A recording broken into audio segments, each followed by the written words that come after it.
За сайн мэцхан оюутнуудаа оюунлаг төвийн Австрали улс дахь салбараас та бүхэндээ мэдчилж байна. Өнөөдөр бид Австрали улсын Сидней хотод байрлах Victoria University Australia дээр хурж ирээд байж байна. За энд Victoria University-гийн маркетингийн ажилтан Hendrik урьж оролцуулаад байж байна. За оюутнуудад маань Victoria University-гийн талаар танилцуулаад өгөхгүй юу? Hi, my name is Hendrik. Намайг Hendrik гэдэг. From Victoria University Sydney. So we currently бид яг одоо Victoria сургуулийн Сидней хотын кампуст байж байна. Ер нь Victoria сургуулийн байршлал Сидней хотын яг төв хэсэгт байрладаг. Олж ирэхэд маш амархан.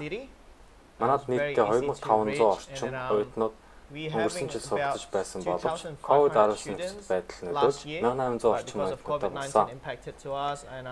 Зарим оюутнууд их орноосоо сурах болсон болохоор бүх ангууд хямаар хичээлж байна.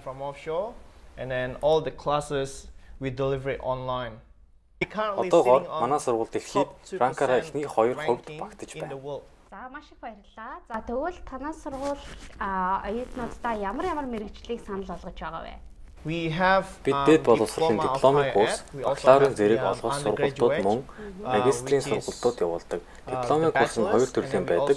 Бизнесийн дипломын сургалт мөн мэдээлэл технологи анги байгаа.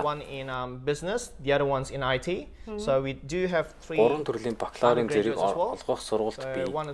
Бизнес нэгтлэн бодох, мэдээлэл технологи систем, мэдээлэл технологи.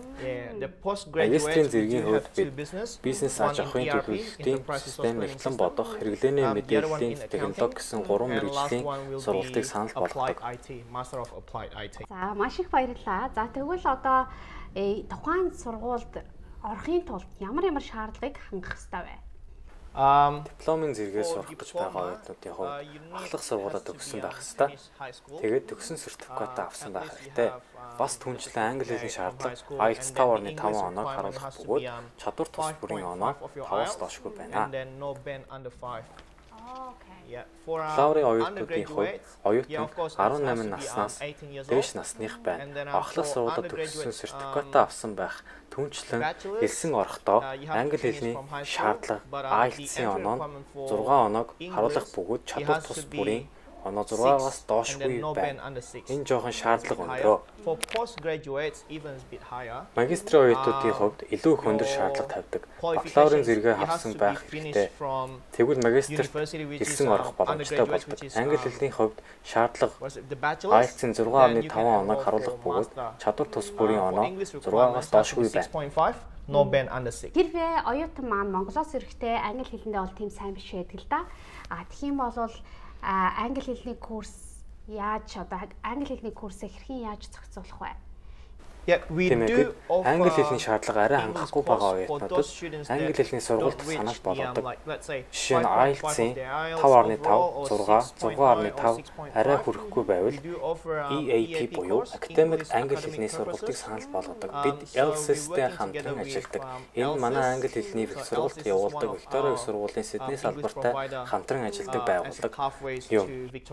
Яг одоогоор LSS сургууль нь хэлний тэтгэлдээ 50% тусгай зарласан байгаа. Монгол оюутнуудад бас адил. За тэгвэл маш гайхалтай мэдээ байна. Тэгвэл хэлний бэлтгэл маань 50% хямдрал зарлчихсан. Хэрвээ оюутнууд маань англи хэлэндээ одоо оноо нь арай хүрээгүй байгаа бол эхлээд англи хэл аваад тэр нь 50% хөнгөлөлттэй тэгээд Victoria University руу орох боломжтой юм байна. Гэхдээ ойлгоорой хамгийн бага оноо маань 4.5 оноо шүү. За тэгвэл оюутнуудад маш их одоо тэтгэлэг зарласан гэж хэлсэн. За LSS маань you have scholarship, right? Хэрвээ тийм бол Victoria их сургуулийн тэтгэлэг нь ямар юм бэ тийм бэ? Тийм ээ. Ялангуяа энэ жил бид Victoria сургуульд сурахаар ирж байгаа бүх оюутнуудаа тэтгэлэг зарласан байгаа. Энэ жил арай өөр. Бид эхний жилийн суралцах хугацаанд оюутнуудад 20% хөнгөлөлт үзүүлдэг. 2 дахь болон 3 дахь жилүүдэд бид 10% тэтгэлэг санал болгоно. Гэхдээ оюутнуудад эхний жилдээ 60% дундаж гэмтээ суралцаж байж энэхүү тэтгэлгийг үргэлжлүүлэн авах боломжтой юм аа. From the first year, so then they can get the 10% of the scholarship. Okay. За тэгвэл сургалтын төлбөр нь хэд юм болоо? Бакалаврын сургалтын төлбөр, магистрийн сургалтын төлбөрийг бүгдээрээ асууцгаая. The bachelor бакалаврын сургалтын төлбөр нь ерөнхийдөө $11,330. Энэ ердийн үн. Тэгээд 20% тэтгэлэг хасаад төлбөр нь $9,000 орчим болж бууддаг. About 9,000 something. Okay. Yeah. For postgraduate, which is master courses. Магистрийн оюутнуудын хувьд 2021 оны төлбөр $12,670 байгаа. Тэгээд 20% тэтгэлэг аваад $9,000 орчим болж буурдаг юм аа. Good. За, тэгвэл оюутнууд маань одоо Монголоос apply хийхдээ, эсвэл Австралиас apply хийхдээ тэд нөгөө урьдчилгаа төлбөр төлдөг тийм үү? За, тэгэхээр тэр урьдчилгаа төлбөр нь бакалаврт орох гэж байгаа хүүхдүүдийн хувьд ямар байдаг вэ? Yeah, they just only pay for the enrollment fee, which is $200. $200 мөн эхний семестрийн төлбөрийг 50% төлдөг. Энэ нь хоёр хичээлийн төлбөрийг тэтгэлгээ хасаад төлнө гэсэн үг юм. Yeah, after the scholarship. Okay, okay. How about the master degree? COE урьдчилгаа төлбөр тийм ээ. Тэд бас л адилхан байдаг. Эсэлтийн хураамж $200 тэгээд эхний семестрийн төлбөрийн 50% төлөх юм аа. Okay.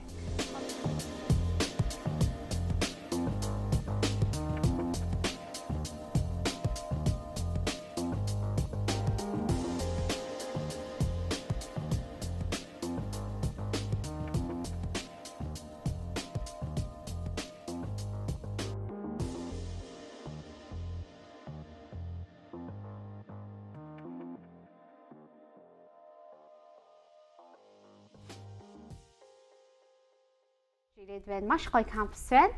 За тэгэхээр нэг асуулт асууя. За ер нь бол хичээлүүд яаж явагддаг юм бэ? Okay, for Victoria University Sydney Victoria сургуулийн оюутнуудын хувьд 7 хоногт 2-3 удаа хичээлдэг. Энэ хичээлээс шалтгаалдаг. Yeah, it depends on the class. So тэгэхээр нэг хичээл тэд 4 цагийн хугацаагаар суудаг. Тиймээс бизнесийн оюутнуудын хувьд тэд дахин нэг хичээлийг 3 цагаар суралцдаг. Тэгээд төр зур амраад эсвэл тэд өөр хичээлдээ дахин 3 цаг суудаг. Or if they're going to another class, they'll be studying another 3 hours again. So for those IT students, IT оюутнууд харин 4 цагаар суралцдаг. 3 цаг хичээлдээ суугаад 1 цаг нь Mac laptop, 1 цаг суралцдаг. Тиймээс оюутнууд эдгээр Mac компьютер зэрэгийг бүрэн ашиглах боломжтой. За маш их баярлалаа. За тэгэхээр одоо оюутан та бүхэндээ жижигхэн одоо сургалтад гарах зардлыг хурж ирэхэд бол за жишээлбэл Монголоос Австрали руу хурж ирэхэд бол оюутнууд хичнээн долларын зардал гаргах юм бэ. Эсвэл оюутнууд маань яг эндээсээ визагаа сунгах гэж байгаа бол хичнээн долларын зардал гарах юм бэ гэдгийг та бүхэндээ хэлье. Okay, expenses. За тэгэхээр энэ Австралиас визагаа сунгах гэж байгаа оюутнуудад onshore student гэдэгт орно тийм үү. За хэрэг Bachelor of Business орох гэж байгаа бол оюутнууд маань 20% тэтгэлэг аваад түүний дараа 4 хичээлийн төлбөр нь $9,064 болно. За үүн дээр депозита төлнө. Депозит. Тэгэхээр энэ төлбөрөөсөө $2,500-ыг төлчихнө гэсэн үг. $2,500 төлөөд COE. Түүн дээр нэмэх нь $200. За энэ депозит. За үүний дараа эрүүл мэндийн даатгал гэдгийг авдаг оюутан болгон маань OSSHC. За энэ нь ойролцоогоор this is 3 years program, right? За тэгэхээр эрүүл мэндийн даатгал маань ойролцоогоор 1 жилийнх нь 500 байдаг гэж үзвэл 3 жилийнх нь around 1 За $1,500 байх жишээ. За тэгээд визний хураамж. Визний хураамжинд $628 төлнө. За ингээд бүх гарах зардал нь болчихж байгаа. За хэрвээ оюутнууд маань нэмэлтээр 3 дахь удаага орж байгаа бол $628 гэсэн энэ визний хураамжин дээр нэмэх нь $700 нэмдэг гэдгийг мэдж байгаа. За ерөнхийдөө ямар ч үсэн эхний удаа орж байгаагаар тооцоолоод үзэхэд нийт $4,828-оор оюутнууд маань визагаа 3 жилээр сунгах боломжтой болох нь байна. 3 years visa. За хэрвээ тэгвэл Master of Business гэвэл за дахиад deposit маань deposit маань 2500. За $200 enrollment fee нь орж ирнэ. За визний төлбөр нь бол $628. OSHC маань болохоор 2 жилийн хэмжин 2 years. За тэгэхээр эрүүл мэндийн даатгал $1000 орчим байна. За ингээд total $4328 төлөөд л оюутнууд маань 2 жилийн визийг аваад үүн дээр нэмэх нь энэ сурж байгаа оюутнуудын дагалдангууд нь 40 цагаар ажиллах хэрэгтэй байдгаараа даваа талтай. За хэрвээ Монголоос ирж байгаа бол яах вэ? From Mongolia. Монголоос ирж байгаа оюутнуудын хувьд болохоор за Bachelor of Business-ээр ирэх гэж байгаа бол deposit маань за $4542 байна. Үүн дээр нэмэх нь $200-аар нэмж төлнө. За тэгээд даатгал маань адилхан OSHC маань $1500. За визний хураамж маань $628. За ингээд тэгэхээр нийт зардал маань $6860 зардлаар хурж ирэх боломжтой. За Монголоос ирэх гэж байгаа мастерын оюутнууд маань Master of Business-ээр хурж ирэх гэж байгаа бол арай жоохон Австралид байгаа оюутнуудаасаа их төлдөг. За жишээлбэл мастерын 2 юнитийн төлбөр эхлээд нь төлнө. За тэгэхээр deposit маань 5068 $5,068 байгаад үүн дээр $200 нэмж төлнө. За ингээд визний хураамж нь 628. OSHC маань ойролцоогоор за 2 жил учраас $1000 орчим гарна. За ингээд нийт зардал гарч ирж байгаа. За тэгэхээр мастераар хурж ирэх гэж байгаа оюутнууд маань яах нь вэ гэхээр депозита төлөөд, визага төлөөд, даатгалаа төлөөд нийт $6896 Австрали долларыг төлөөд хурж ирэх боломжтой. Энэ маань ойролцоогоор 13 сая төгрөгөөр хурж ирэх боломжтой гэсэн үг. Гэр бүлээ авчирч болно. Гэр бүлийн гишүүд маань бас нэмэхэд даатгалаа нэмж төлөөд хүрээд ирэх бүрэн боломжтой байгаа шүү.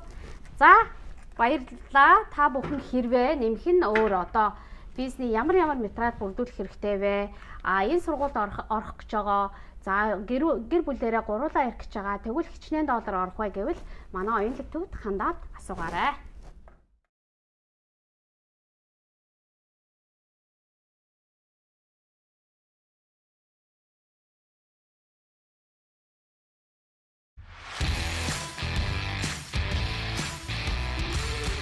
Саяхан тэгээд одоо энэ коронавирус болоод те ер нь бол юм хүм айгүй хүндрэлтэй байна штэ.